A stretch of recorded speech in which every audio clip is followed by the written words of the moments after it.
अब बात यह है कि अंग्रेजी भाषा हमारे ऊपर 300 वर्ष से लदती गई। मैंने कभी अंग्रेजी सीखी नहीं, कभी भी नहीं। स्कूल में भी एक छोटी सी किताब थी और कॉलेज तो मेडिकल कॉलेज में कोई सिखाता ही नहीं अंग्रेजी।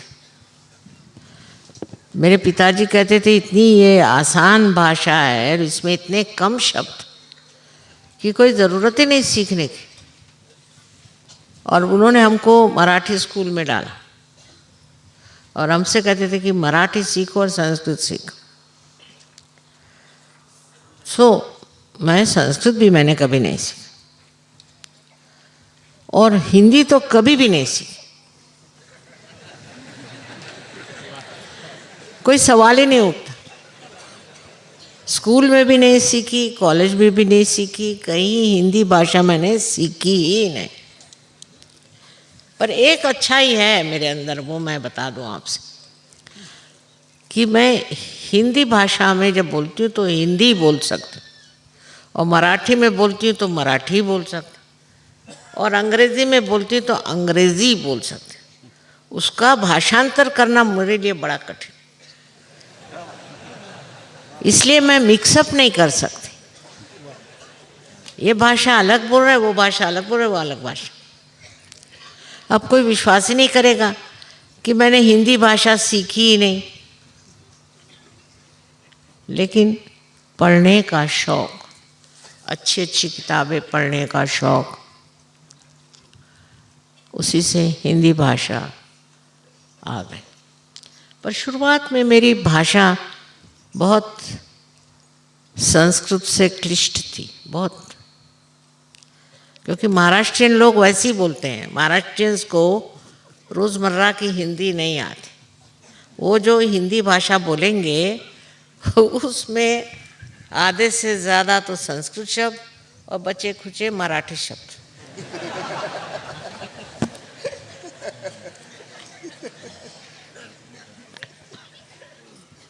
समझे ना? तो ये हालत है। अब हमने जो इसमें समझा है वो ये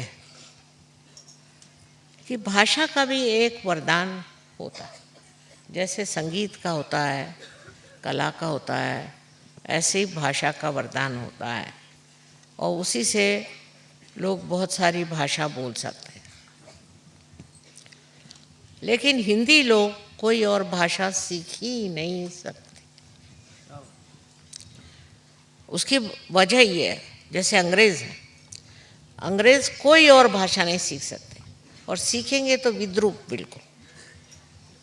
वजह ये सब अंग्रेज़ी जानते हैं, इसलिए वो कोई और भाषा नहीं जानते।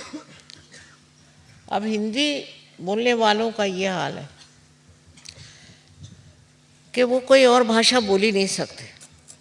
मैं तो कभी नहीं कहूँगी कि आप मराठी सीखो, क्योंकि मराठी भाषा बहुत ही जटिल है, बहुत कठिन। वो मराठी समझ सकता है और उसमें इतना विनोद और इतना मजाक है, उसमें अश्लीलता इतनी भी नहीं, गंदगी इतनी भी नहीं, पर इतनी भाषा वो प्रगल्भ है, इतनी गहन है। और फिर सहजों के लिए मराठी भाषा जैसी और कोई भाषा नहीं, क्योंकि मराठी में ही कुंडलिनी के बारे में लिखा गया, इतने साधु संतों ने सब लिखा, सो मराठी भाषा। और अगर एक बार आपको मराठी आ गई तो कोई सी भी भाषा आ सकती, इसमें कोई शक नहीं। पर मराठी लोग और कोई भाषा नहीं सीखे, बड़े कट्टर होते हैं। किसी को मैंने कहा कि एक हिंदी किताब पढ़ो, तो थोड़ी पढ़कर छोड़ दी। मैंने कहा क्यों? कि सभी घाणे, सब गंदगी लिखी हुई है इसमें, मेरे को नहीं सुना। क्योंकि इतनी शुद्ध भाषा और इतने शुद्ध विचार मराठी में। पढ़ने के बाद, आप गीता पढ़ने के बाद कोई रास्ते पर की चीज़ पढ़ो, सड़क छाप, वो समझ में नहीं आ रहा। सो आप लोगों में से कुछ लोग सीखे मराठी तो अच्छा है लेकिन बड़ी कठिन भाषा है और इसमें पर्याय बहुत भाषा का। आज इसलिए मैं बता रही हूँ कि महाराष्ट्र में आके भी मुझे हिंदी में ही बोलना पड़ता है क्योंकि आप तो मराठी भाषा जानते नहीं, पर पूना में मैं मराठी में ही बोलती और मुंबई में भी हिंदी में बोलना पड़ता। अगर कोई सीखना चाहे तो मराठी भाषा सीखे, ये सीखने वाली भाषा और इतनी कमाल की है कि हमारे नामदेव जो बड़े भारी यहाँ के बहुत बड़े संत हो गए, उनको गुरु नानक साहब ने बुलाया और उनसे कहा कि तुम पंजाबी सीखो और पंजाबी में तुम लिखो। इतनी बड़ी किताब लिखी है उन्होंने पंजाबी में। अब मुझे पंजाब भाषा में जब पंजाब में रहे, अगर आपको मराठी भाषा आ गई तो सिवाय तमिल के आप सब भाषाएं सीख सकते और तमिल के भी कुछ शब्द सीख सकते हैं, ऐसा नहीं। इस प्रकार इस देश में जबकि 14 भाषाएं सरकारी भाषाएं, we'll be surprised, 14 official languages in this country. So मैं ये कहूँ कि अगर मराठी आप लोग सीख लें तो आपको 14 में से 8-9 भाषा तो आ ही जाएंगी।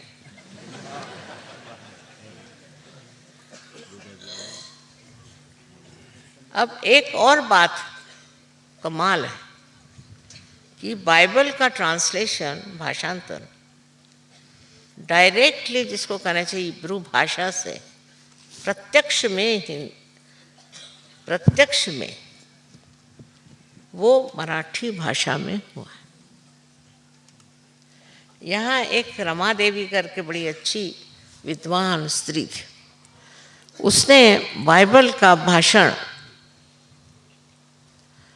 जो भी था, बाइबल का जो भी भाषांतर था वो मराठी भाषा में, और उसमें जो शब्द जैसे जॉन को योहान, मैथ्यूस का मत्तई, तो मैंने बाइबल जो है वो मराठी में पढ़ा, इसलिए बहुत बार गड़बड़ हो जाती मेरी, और स्पष्ट रूप से लिखा।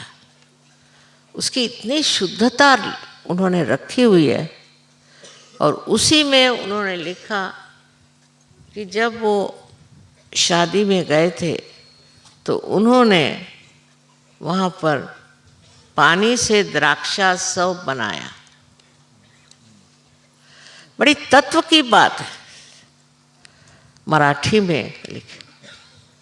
दूसरी विशेषता मैंने देखी कि ईसा मसीह के बचपन के बारे में, उसकी बाल्यावस्था के लिए कोई अंग्रेजी में मैंने कविता नहीं पढ़ी। I don't know, have you ever heard a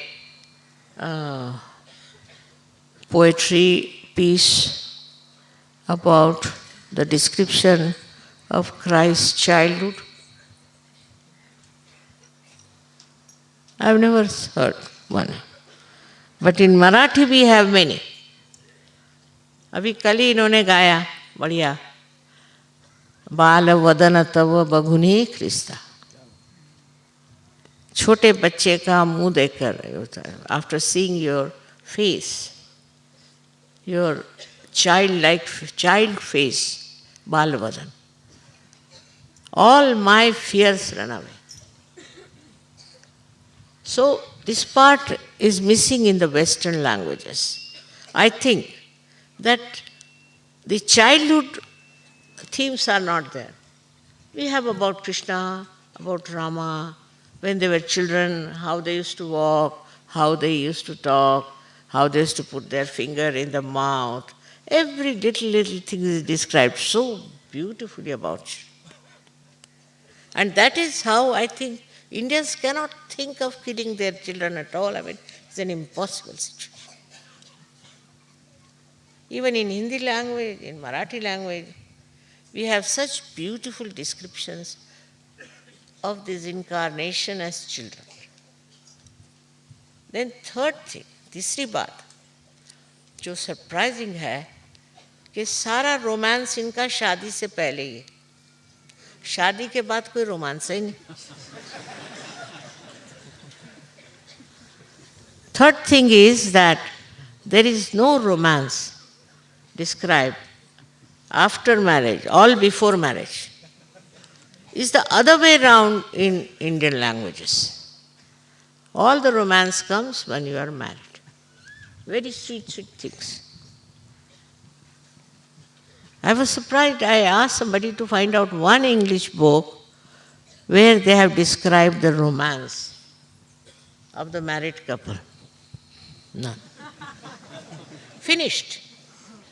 All the romance is over. Once you are married, it's finished. Then what do? You quarrel, you fight, you go to courts, take a divorce.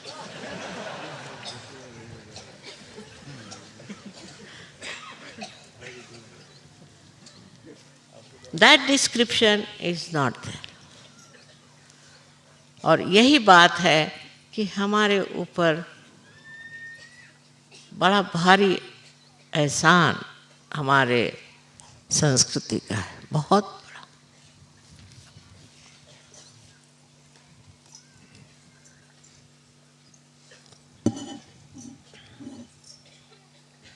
काढा बरं हे फुलांसाठी येते इकडे, कोणतरी येऊन काढून घे.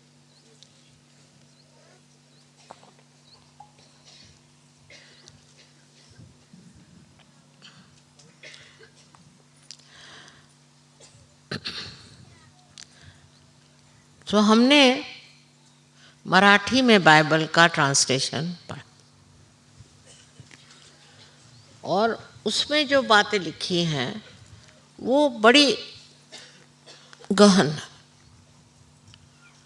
अंग्रेजी भाषा ने तो बदल ही दिया उसका स्वरूप, मैं सोचती हूँ.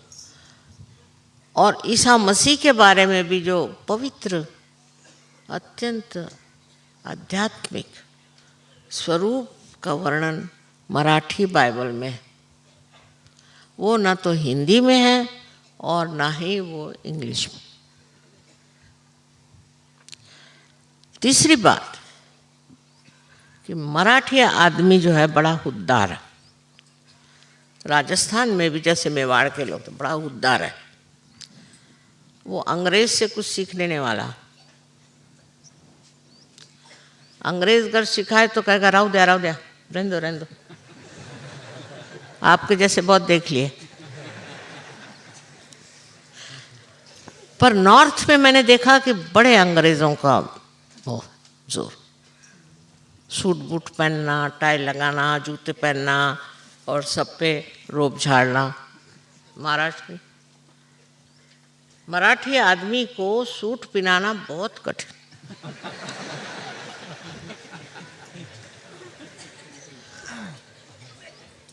वो तो धोती पहनते. पढ़े लिखे लोग भी धोती. अब आपने देखा है तिलक यहाँ कितने बड़े लीडर हो गए अपने देश के. यहाँ पर रानड़े, यहाँ के रानड़े हो गए, आगरकर हो गए, सब कोई सूट वूट नहीं पहनते थे, कोई टाई वाई नहीं लगाते थे. हाँ, सरकारी नौकर हो गए तो करते हो. पर यहाँ सरकारी नौकरी करना भी बड़ी निम्न श्रेणी की बात समझते.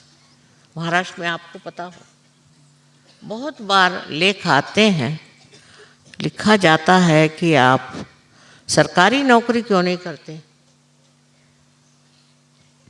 फिर 2-4 लोगों के नाम दिए जाते हैं कि देखो इन्होंने की सरकारी नौकरी तो उनका क्या खराब है. पर सरकारी नौकरों का कोई महत्व नहीं, कोई नहीं.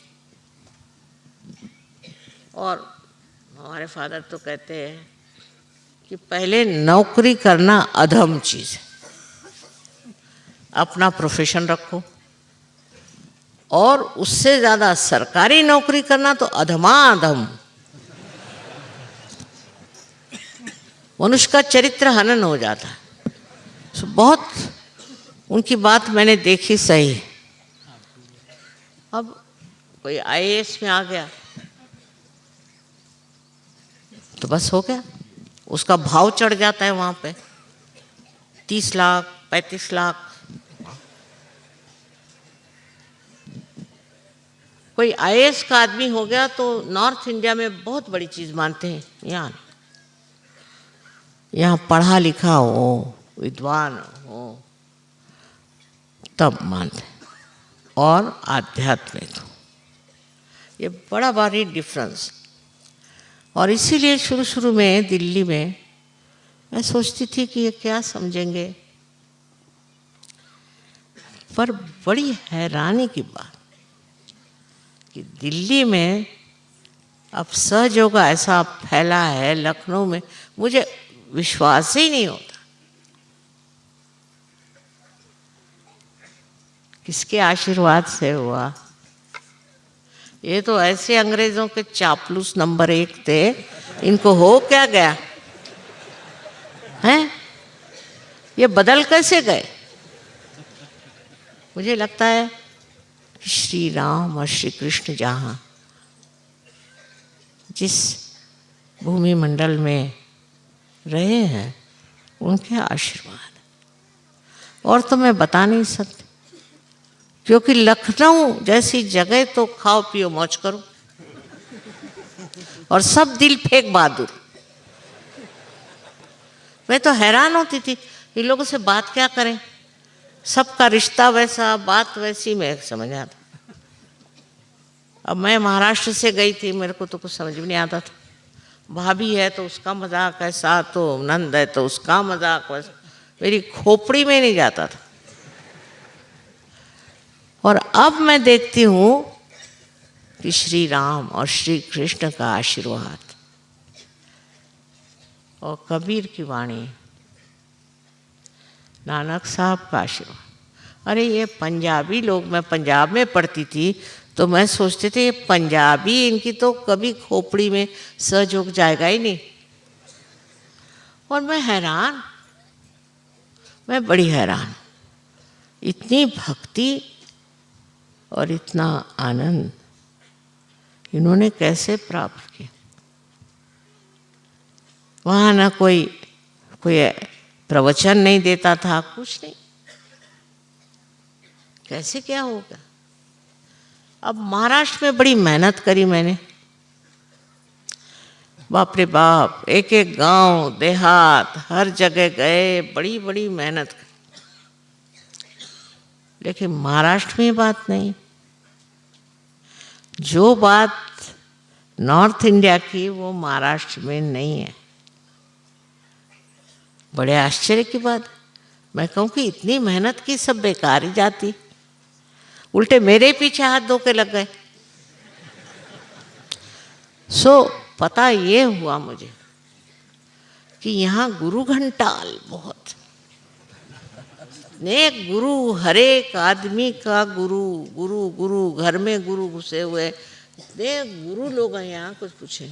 वो पंचांग आता है ना, उसमें भी हर एक गुरु का नाम, उसका जन्मदिन, ये वो। मैंने कहा हे भगवान, और सब बिल्कुल बेकार लोग। इसमें कुछ कुछ महान भी थे, पर बहुत थोड़े, बहुत थोड़े। और ऐसे गुरु घंटाल कि जो सिवाय पैसों के और औरतों के सिवा कुछ नहीं चाहते। इतनी बड़ी ये महाराष्ट्र की भूमि, इतनी पवित्र भूमि, जहाँ पर इतने देवियों के स्थान, महालक्ष्मी, महासरस्वती, महाकाली और आदिशक्ति, सबके स्थान इस महाराष्ट्र में। और अष्टविनायक और ये महाविनायक सब यहाँ बैठे हुए हैं।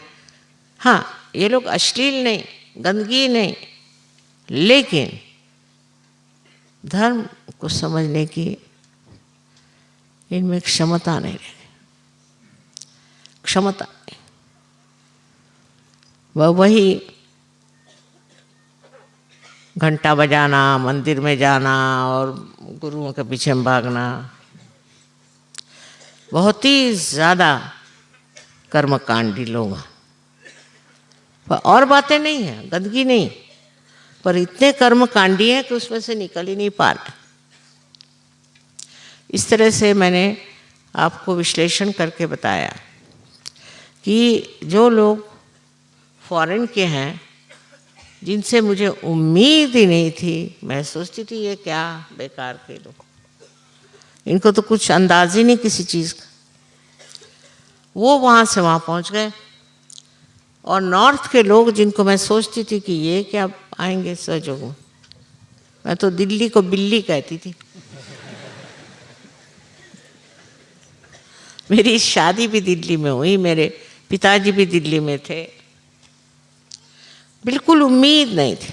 पर आश्चर्य की बात है कि आज दिल्ली में और उससे नॉर्थ में, पंजाब में, यूपी में, सब जगह, राजस्थान सहयोग फैल। ये महाराष्ट्र की दुर्दशा, और इस वजह से आप लोगों का यहाँ आना ज़रूरी है, क्योंकि आपके चैतन्य से यहाँ बहुत जागृति हो सकती और लोग महसूस कर सकते। आपके आने से आपका चित्त यहाँ आ जाता है, और उससे महाराष्ट्र के जो गुरु लोग बैठे हुए हैं, अब भी बैठे हैं बहुत सारे, मराठी में शब्द है उचल बांगड़ी करने, अब इसका मैं ट्रांसलेशन नहीं पता तो उनको उठा के फेंकने का काम आप लोगों का चैतन्य कर सकते। विशेषकर आज जबकि आप जीसस क्राइस्ट के पवित्रतम जीवन के प्रति आदर व्यक्त कर रहे हैं, उस वक्त ये मैं ज़रूर कहूँगी कि यहाँ पर जो लोग इतने सारे गुरु घंटाल बैठे हैं, जिनको ईसा मसीह आज होते तो एक हंटर से मारते फिरते, ऐसे इन गुरुओं का ही यहाँ से उचल बांगड़ी हो जाएगी और अब ये भाग के पता नहीं कहाँ जाएंगे। बहुत पैसा बना लिया सबने, काफ़ी बेवकूफ़ बना लिया, लेकिन ये एक तरह की सादगी, बेवकूफ़ी यहाँ पर है। कोई भी गुरु आए उसके चरण छू, सब चरण छू महाराज लोग यहाँ बहुत। तो ये एक बात हमारे अंदर बेवकूफ़ बनने की क्षमता पता नहीं कहाँ से आ गई है। कोई भी आए कुछ भी पढ़ाए, बस हमारी परंपरा है, गुरुदेव आ गए बस।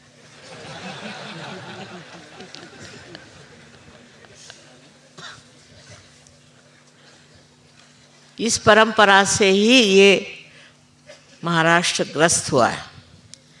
और मैं तो कहूँगी कि ईसा मसीह के जीवन से उनकी सादगी, उनकी पवित्रता और उनकी अबोधिता का जो शस्त्र है, वो श्री गणेश के माध्यम से ज़रूर नष्ट करेगा इन लोगों, और महाराष्ट्र में भी जागृति हो जाए।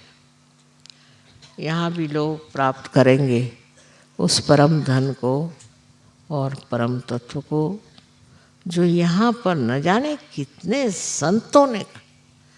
कुंडलिनी के बारे में ऐसा कोई संत ही नहीं जिसने नहीं कहा, सारे ही संतों ने यहाँ कुंडलिनी की बात करी, और एक से एक महासंत इस देश में होगा।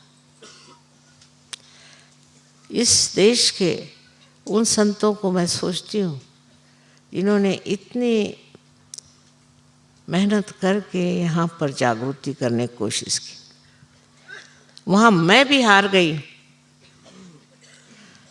लेकिन आप लोगों का आना बहुत मुबारक, और आप लोगों के यहाँ आने से इन लोगों में अकल आएगी, ये समझेंगे कि ये किस गुरु के पीछे हम भाग रहे हैं।